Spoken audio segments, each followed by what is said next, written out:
Starting your morning with us, we're tracking the latest on that dangerous heat wave for more than half the country right now. Triple-digit threat. Temperatures soaring from Texas to the Northeast this morning as millions brace for what could be the hottest weather in years. Ginger here with the timing and track of the summer scorcher. Overnight, Democrats sent a message to President Trump, passing a resolution to condemn his racist tweets. The first rebuke of a president by Congress in more than a century. How the president is responding now, what it means for 2020. Celebrating Justice John Paul Stevens, one of the longest-serving judges on the Supreme Court, passing away at 99. The votes that shaped this country and his message. Also this morning, the 2-year-old girl lost in the woods for more than a day, thankfully finding her way to this porch. The emotional moment she was saved. Face app. The challenge going viral right now, aging your face, but questions growing about the Russian company behind it. What kind of access are you really giving? And no chance. That alligator on the loose in Chicago finally caught. The hero trapper, the toast of the town, his big celebration at the Cubs game, and how he finally got the gator. Live in Times Square, this is Good Morning America.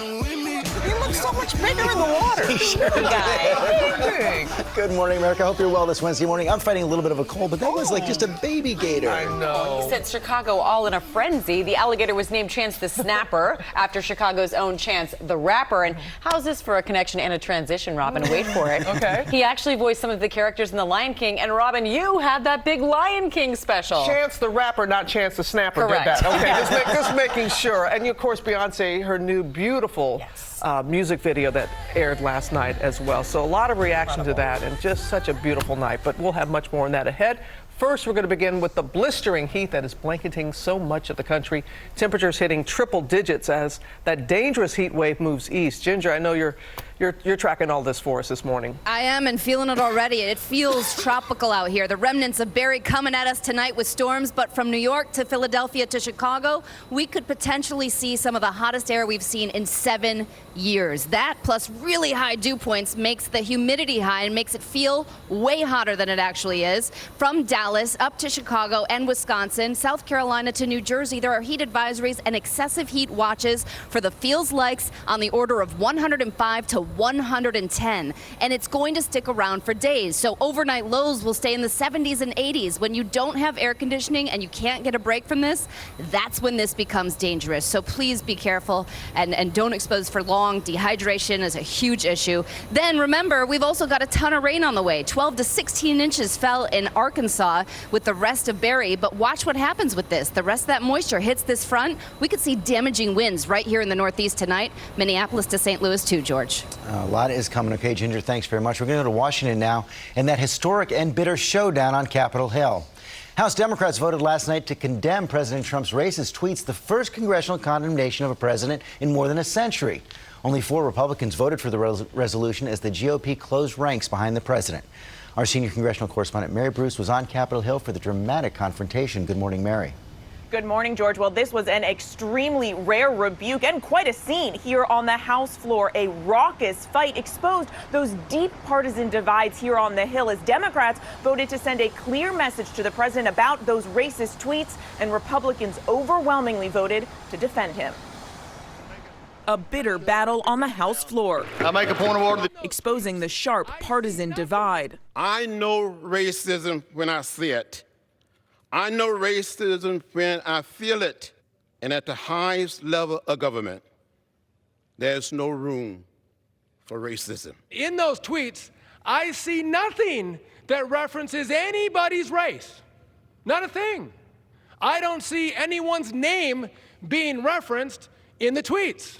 Democrats passing a resolution to condemn President Trump's recent attacks against 4 congresswomen, telling them to go back to the countries they came from. These comments from the White House are disgraceful and disgusting, and the comments are racist. That statement igniting chaos on the floor. I made a point of order that the gentlewoman's parliamentarian and request they be taken down. Republicans objecting to the speaker even using the word racist to describe the president's tweets, saying it breaks the rules. Ultimately, only 4 Republicans agreed, voting to condemn the president. The women at the center of the controversy say Republicans are putting the president first. They could not bring themselves to have the basic human decency to vote against the statement that the president made on the floor. They're choosing him over country. Trump had urged his party not to, quote, show weakness. Are these attacks good politics? Are they good for Republicans? Let's find out. No, I don't think they're. First of all, I don't think they're attacks. They're not attacks? Him saying they should go back to their country isn't an attack? No. While most Republicans have been hesitant to respond, party leaders are now falling in line. Mitch McConnell breaking his silence Tuesday, refusing to say if the comments were racist and insisting there's plenty of blame to go around. From the president to the speaker to freshman members of the House, all of us have a responsibility to elevate the public discourse. Now, after this contentious vote, one congressman, Representative Al Green of Texas, took things even further, introducing articles of impeachment against the president. Now, despite the fact that Democratic leaders here are opposed to this move, it could force them to take up the issue, George, sometime in the coming days. Yeah, and that is not something House Speaker Nancy Pelosi wants. Okay, Mary, thanks very much. Let's bring in John Carl, our chief White House correspondent, for more on this. So the battle lines for 2020 getting pretty clearly drawn here right now, John. The president clearly wants that squad of 4 Democratic congresswomen to be the face of the Democratic Party. George, he has been explicit about them. These 4 Democrats represent the progressive left of the party. He wants to basically turn them into his opposition for 2020. Just look at his tweet yesterday where he said Nancy Pelosi tried to push them away, but now they are forever wedded to the Democratic Party. See you in 2020. So in a way, this is working. The party is rallying around those 4 in the attacks, in the wake of the attacks from the president. But there's a real risk here for the president because his highest approval ratings are on the handling of the economy. He could be running a presidential re-election campaign based on that age-old question, are you better off today than you were 4 years ago? But instead, he's telegraphing an election based on fear, division, racial resentment that will alienate a lot of people that, frankly, are better off or feel better off than they were 4 years ago. It's also, by the way, a strategy that basically failed in the 2018 midterms. Yeah, you saw minorities and women come out in record numbers in 2018, young people as well. But there are risks for the Democrats here as well. A lot of the successful Democrats in 2018, moderates who emphasize bread and butter issues like health care.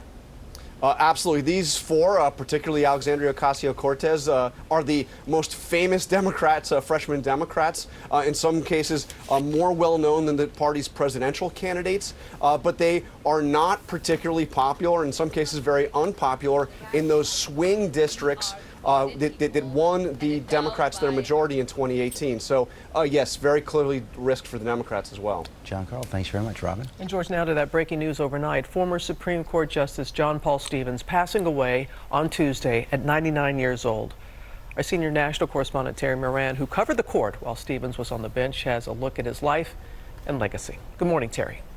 Good morning, Robin. John Paul Stevens was considered a liberal in his later years, but he started out more on the conservative side. He liked to say he didn't move, the court did. But through it all, through this remarkable life in American law, John Paul Stevens was a brilliant jurist, a man whose kindness and courtesy helped set the tone up here for many years, and a deeply but quietly patriotic American.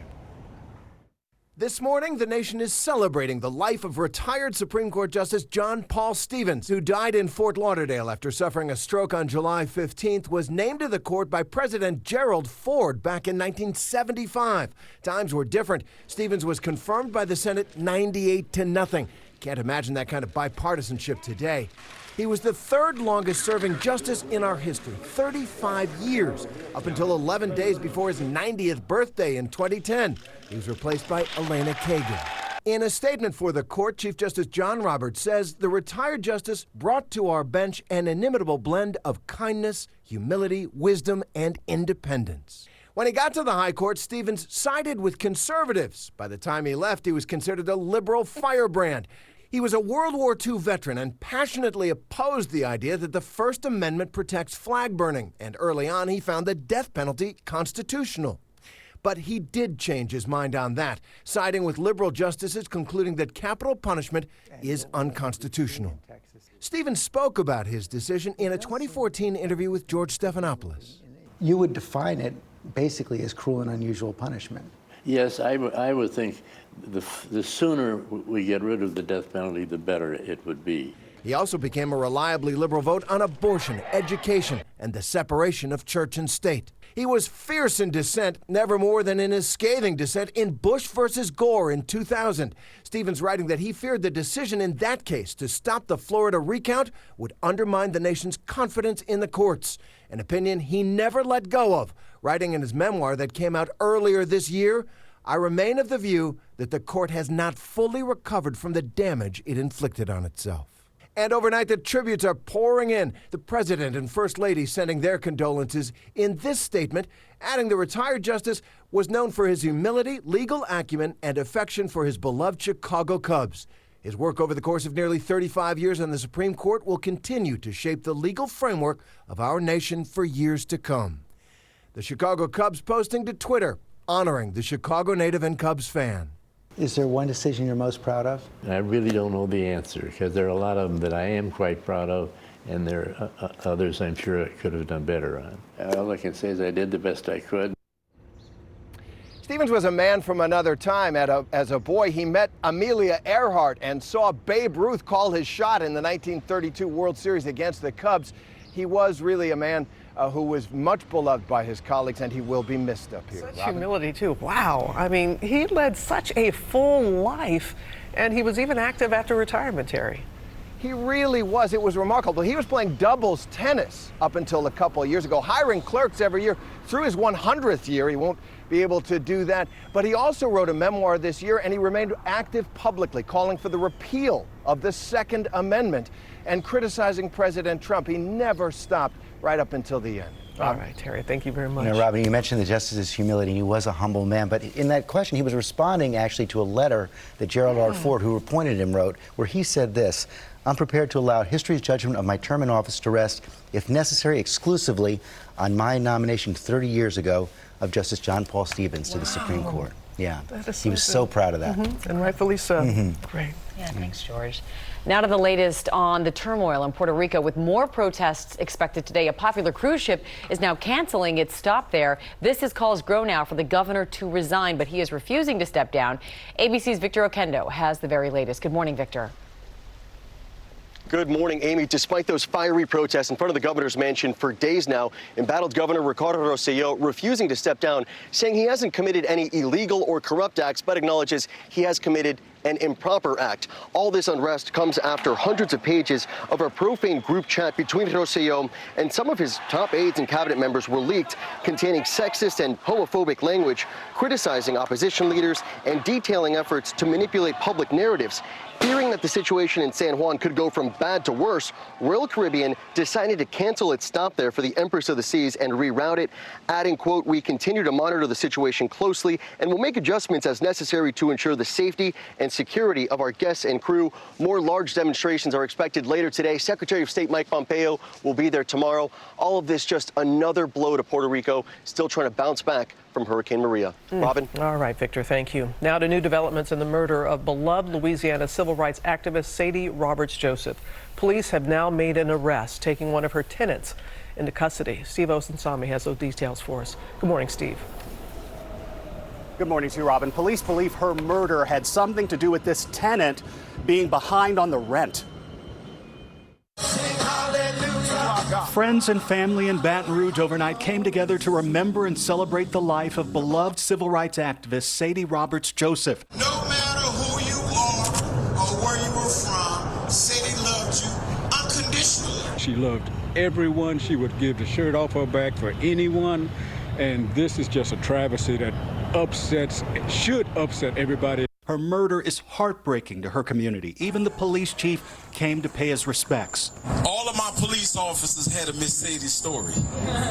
Just hours earlier, he was at a different event announcing the arrest of this man, 38-year-old Ron Jermaine Bell. He is now in police custody and charged with first-degree murder. Police say he was a registered sex offender, that he rented a home from Roberts Joseph, owed her $1,200 in back rent, and they say his DNA links him to the crime. We still don't have a motive at this time, and the motive is still under investigation. Roberts Joseph founded the city's African American History Museum and worked tirelessly to fight for issues important to Black Americans. Embrace our history, to learn of our past. A Baton Rouge, Louisiana coroner says that the 75-year-old was suffocated, her body dumped in the trunk of a car. The NAACP has called her death the loss of a cultural treasure. For those who were and are angry, give of yourself to your community to make the whole better. According to police, there is surveillance video showing the suspect near the car. He has not yet entered a plea. Robin. All right, Steve, thank you. Amy. Robin, now to relief in Chicago this morning because Chance the Snapper has been found. The wayward alligator finally caught by a Florida trapper who was called in to save the day. ABC's Gio Benitez is in Chicago with more. And Gio, the Windy City made sure to celebrate that new hero. Oh, they sure did, Amy. Good morning to you. Yeah, he threw out the first pitch at the Cubs game last night, and now people are back to using this very popular park here in Chicago, but they are still talking about Chance the Snapper. The fugitive gator, nicknamed Chance the Snapper, is finally out of hiding this morning. After a sleepless 36 hours of searching, gator expert Frank Robb from Florida captured him in the middle of the night, 1:30 a.m. Tuesday. When we first saw him, he went down for a minute, then he vocalized, he popped back up in one cast, and it was a done deal. Chicago had been dealing with this gator dilemma for about a week. Officials believe someone had the 5'3" gator as a pet and released him illegally at Humboldt Park. But Robb was on his tail, hooking that tail with this fishing pole after spotting him hiding under lily pads. When it comes to alligators specifically, they got to be a bit of a team player. If they don't give you a little bit, then you're not going to ever catch one. We saw firsthand how difficult it is to catch gators when we went out with hunters in the Mississippi Delta in 2014. Saw those eyes, those red eyes. Those eyes are the best locators in the dead of night. That's why Robb says he needed the perfect conditions without residents and tourists trying to catch a glimpse of Chicago's latest celebrity. We needed quiet. We needed to have the place shut down for a while and let the animal relax, so he would give us an opportunity. And he did. That successful capture has now made Robb the toast of the Windy City, even throwing out the first pitch at last night's Cubs game. And we're told Chance the Snapper was totally unharmed. He's going to be sent to a sanctuary, either here in Illinois or in Florida, but no doubt he is safe, and so are the people who use this park. Guys. Thank goodness, Gio.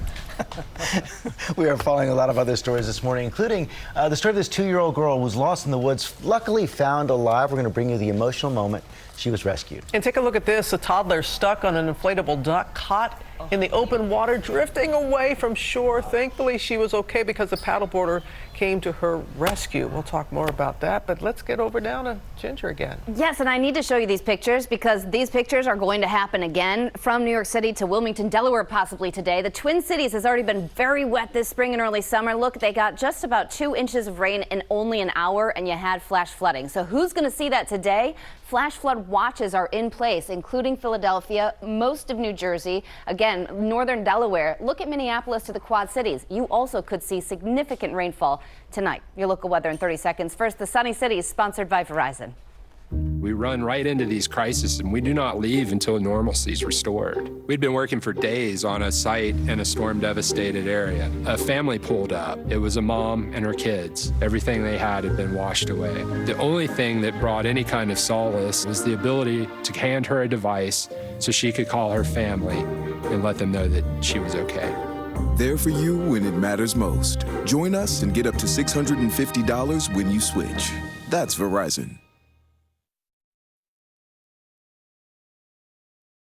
Get out early today if you plan on walking the dog or doing any exercising, and make sure you stay hydrated today. We're headed up to 96, our first heat advisory of the year, 11 a.m. to 8 p.m. And look at these temperatures for heat index values through the weekend. 110 on Saturday, maybe looking at an excessive heat warning. Today, a chance of a passing shower or thunderstorm in the afternoon. A chance also on Thursday. Weather alert through the upcoming weekend with air temperature at 100 degrees Saturday and Sunday. He has a chance to redeem herself. Come on. Hump day. Really made her do it. You really did. Sir, you're a broker. What do you charge for online equity trades? I'll look into it. Lisa Jones. Hey, Carl, what are you charging me for online equity trades?